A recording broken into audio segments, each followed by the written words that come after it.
Hello and thanks for joining us for Sunday's news. I'm Rex Litter.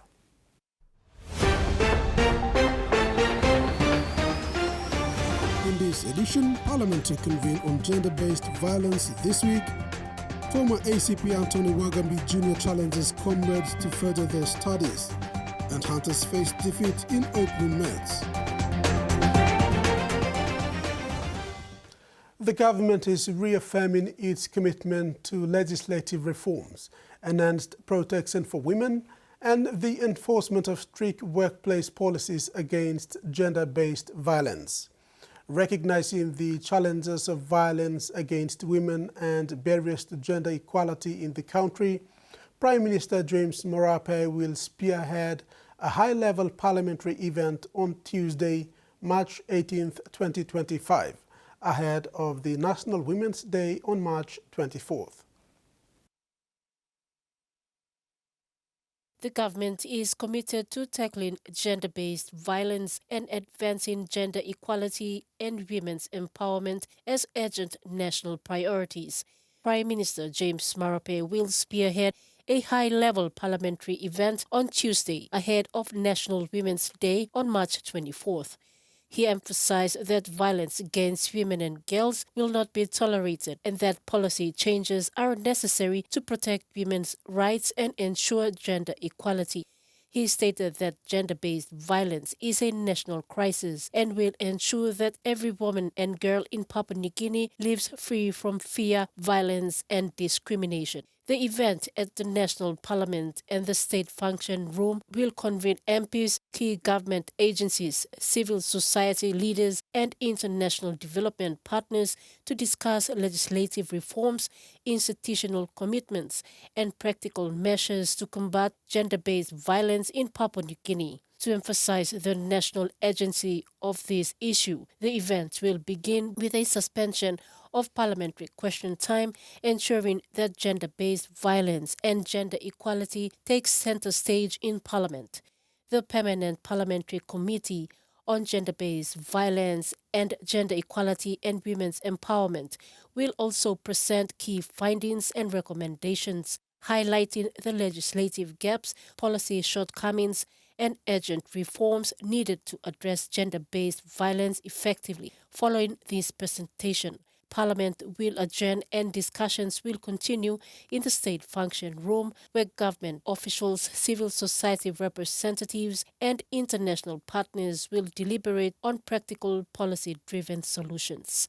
The event is expected to generate strong media coverage, ensuring that the conversation on gender-based violence and gender equality remains at the forefront of national discourse. Susan Oreape, TVWAN News. Prime Minister James Marape recently provided a detailed response in Parliament to Chuava MP James Nomane's supplementary question regarding the government's borrowing and fiscal management. The question centered on how government departments were funded in 2024 despite revenue shortfalls and why the government's borrowing of 3.9 billion kina last year.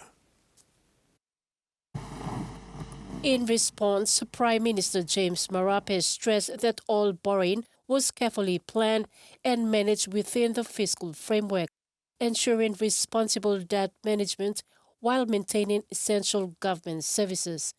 He said the government inherited significant debt obligations as part of the economic recovery plan that involve expensive refinancing expensive loans with lower interest financing options. Prime Minister Marape clarified that the 3.9 billion borrowed last year was not reckless, as it was part of the country's financing plan designed to sustain government programs while the government continues efforts to strengthen the country's economy. Prime Minister Marape stressed that the government is not borrowing aimlessly, but borrowing with purpose to refinance expensive past debt, invest in key sectors, and manage fiscal responsibilities efficiently. Marape further explained that while the debt figure may seem high, its true significance must be viewed concerning the overall economy. PM Marape elaborated on why borrowing was necessary, pointing out that when his government took office in 2019, the economy was already in a weak position. Susan Oreape, TV1 News. Prime Minister James Marape said as Papua New Guinea reaches its 50th anniversary of independence, the country will reset its structure as it heads into the next 50 years.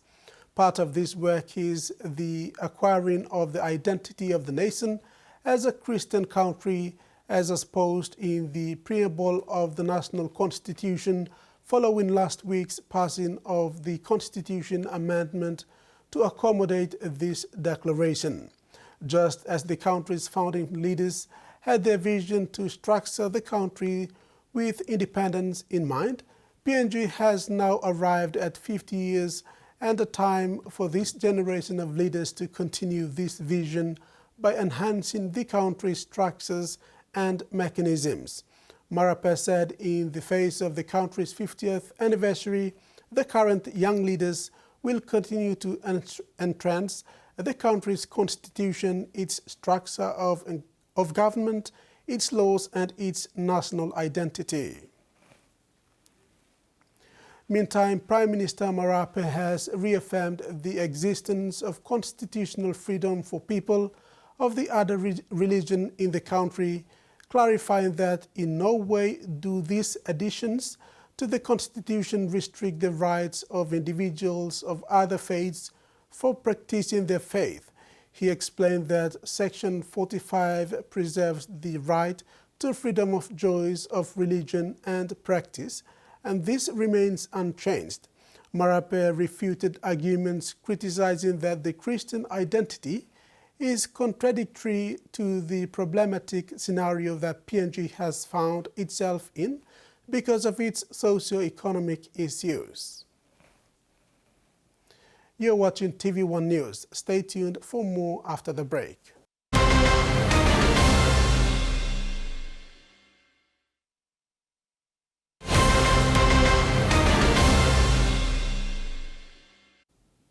Welcome back. Gerehu General Hospital will officially resume operations tomorrow, Monday 17th March, after temporarily closing this week for decontamination procedures, including necessary electrical work and the installation of a temporary drainage barricade. Hospital management, in collaboration with relevant authorities, to explore permanent solutions. Staff members are working alongside the infection prevention and control and hygiene teams to ensure the facility is safe for patients and staff. NCD Provincial Health Authority Acting Chief Executive Officer Dr. Robin Oge reassured both partners and the public that the priority remains the effective delivery of health services.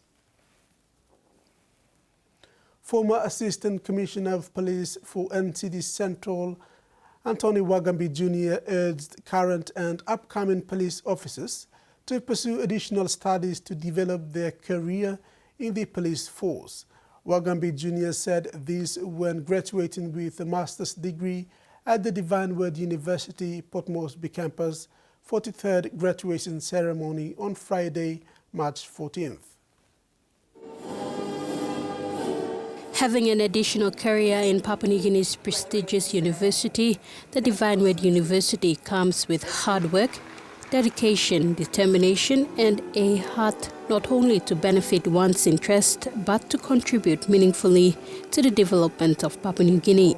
These were the words from former Assistant Commissioner of Police Anthony Wagambi Jr., who graduated with a master's degree in business administration at Divine Word University, Port Moresby campus on Friday.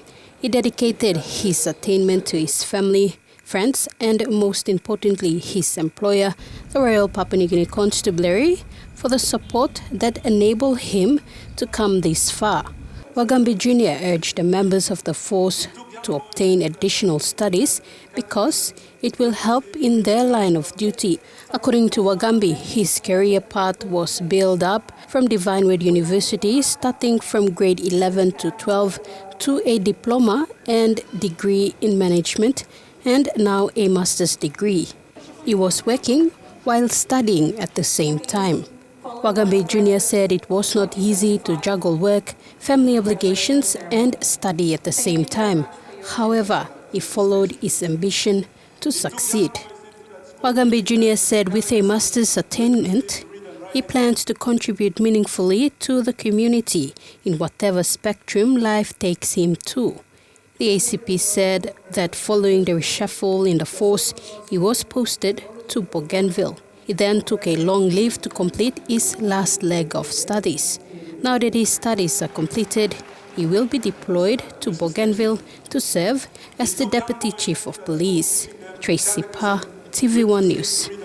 People have gathered across the country to honor women who have lost their lives to violence. Crowds rallied in at last 14 towns and cities demanding action and funding from the nation's leaders. The names of the dead planted on the doorstep of the nation's decision makers. How many more families have to suffer? It's got to stop, and I really think it starts at the top. All politicians have to wake up. They've got blood on their hands. 117 women have been lost to violence since the start of 2024, according to event organisers Australian Femicide Watch. 14 of those women died this year. Today, women from all corners of the country demanded to be heard. We cry for help. Nobody listens to us. Despite a rally in the nation's capital, there were noted absences from the country's leaders. I don't think it's anyone from either the federal or the territory government here today. We won't take it anymore! In Brisbane, women took to the streets. The point of today is to make one simple request. Stop killing women. It's easy. There were smaller gatherings in Adelaide and Sydney. Why are there only 100 of us here? Where are all the loud online women feminists? Here in Melbourne, organisers have created a visual representation of women's lives lost to male violence. Over 1,200 names dating back to 2008. Across the nation, at 14 rallies, there was a unified call for change. There's just simply not enough money for this problem. The money they're putting in is piecemeal, it's small, it's spread over years. We can't stop working to do everything that we possibly can to tackle the scourge of domestic violence in this country. Support for victim survivors on full display. For them, actions will speak louder than words. Good afternoon, everyone. Tom Smithworth was fined for having THC in system after being in a car crash that was not his fault. He had taken a dose of prescribed medicinal cannabis 2 days before the accident. There are only 2 states in Australia where drivers will not be punished for using medicinal cannabis, and advocates are calling for that to change. ABC reports. It's been a difficult recovery for this West Australian man who was in a horrific car crash last year. I hit my head on the side of the car window, came to, and my legs were pinned, they couldn't get the door open. This month, he was fined $700 despite not being at fault. He has a medicinal cannabis prescription and took a dose 2 days before the crash. A blood test after the accident revealed the drug was in his system. But I didn't willingly go out to have an accident. I didn't willingly go out to break the law by having this in my system. I was completely and utterly unimpaired. One legal advocate says the case highlights a double standard. Now, if that person was picked up and they were taking, as I say, a pharmaceutical painkiller or Valium, there'd be no problem. The police would just say, drive on. Tasmania is the only state where a patient on prescribed cannabis is exempted. Victoria has just changed the law to allow a magistrate discretion if a driver has a cannabis prescription. The WA government is awaiting a report, meanwhile, on whether to introduce similar changes. The ACT and South Australia have both told the ABC they are willing to consider reform, while the Northern Territory has rejected any change to possible rules. Please have a look at it, have a look at the situation, come together bipartisanly and have a look and tackle this issue. An appeal for medicinal cannabis to be treated like other drugs. Sport is up next. I'll join you on the other side with today's sports report. Don't go away.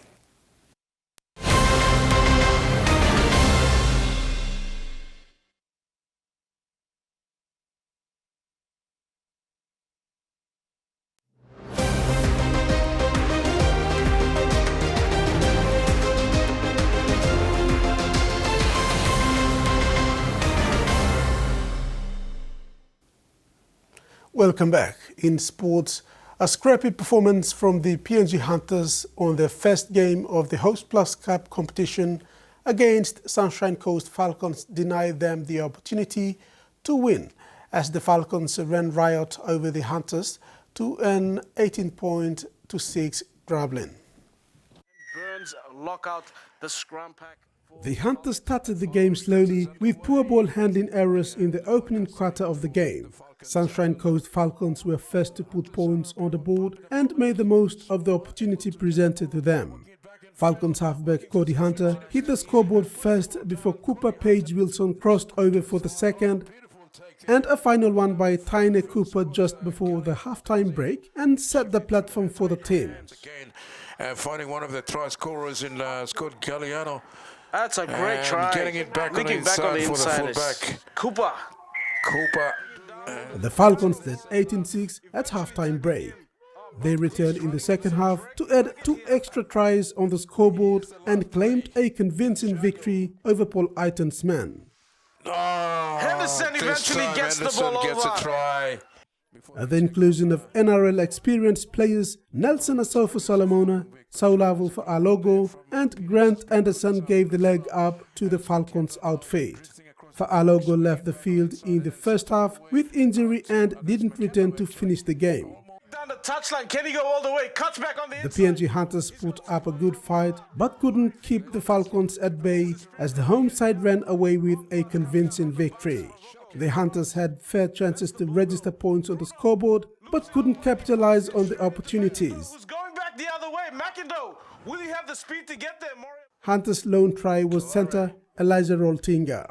This is Elijah Roltinga turning it back on the inside, and this time he gets a try. Stephen Bruno, Murray Fige Connors and Jebedi Kip made their first Hunters appearance in this match, getting their first taste of league at the Host Plus level.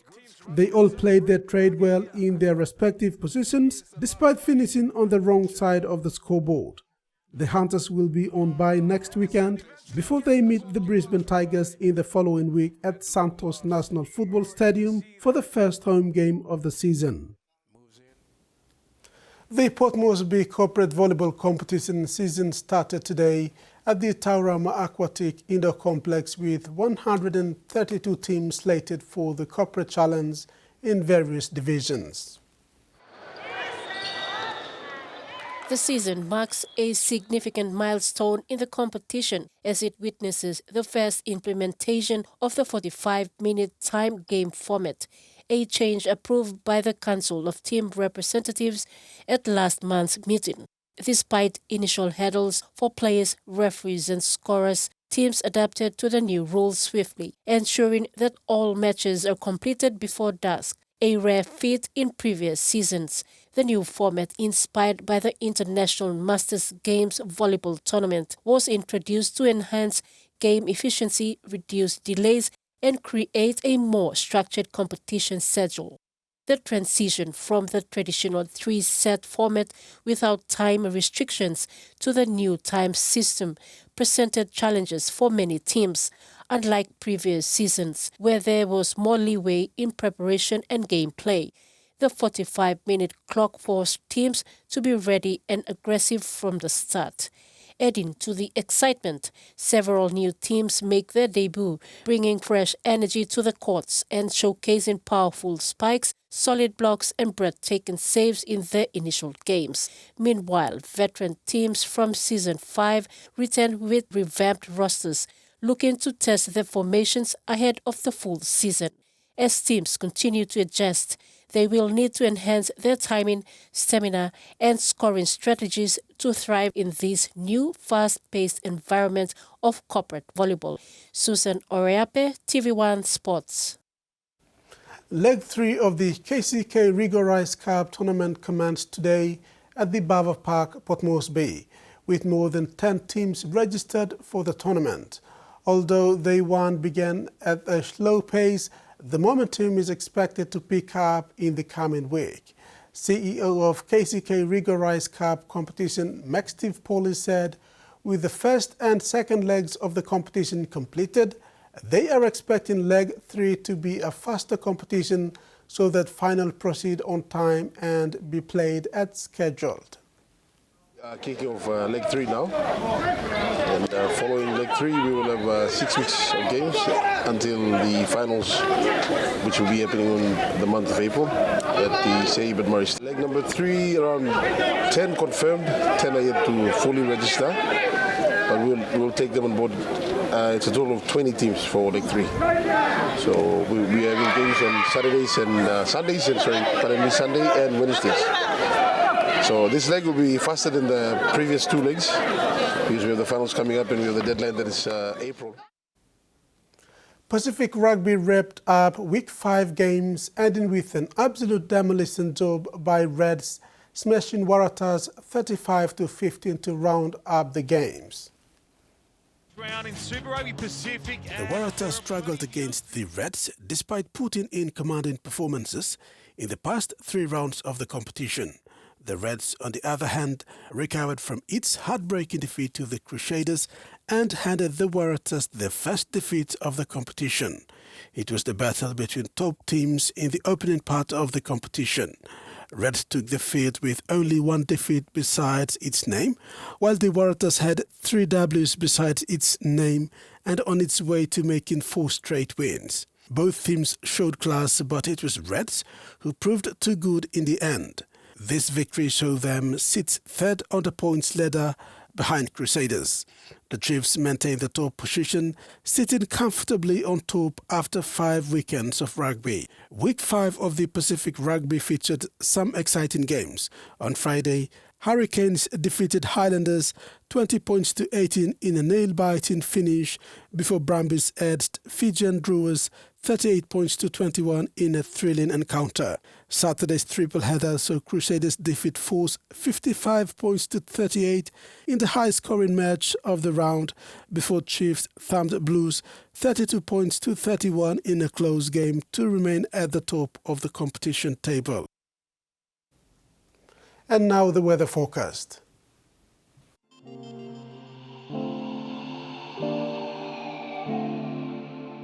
In regional forecast, southern Port Moresby becoming cloudy with evening possible heavy showers, rain and thunderstorms and drainage flooding.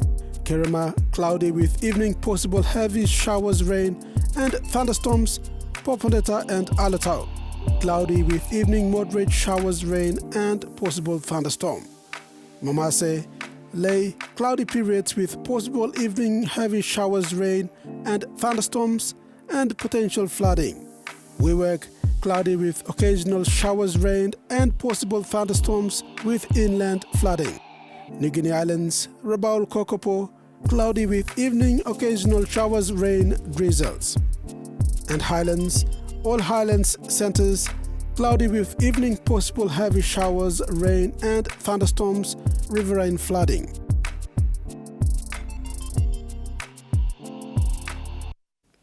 And that ends the news tonight. Pleasant viewing. Good night.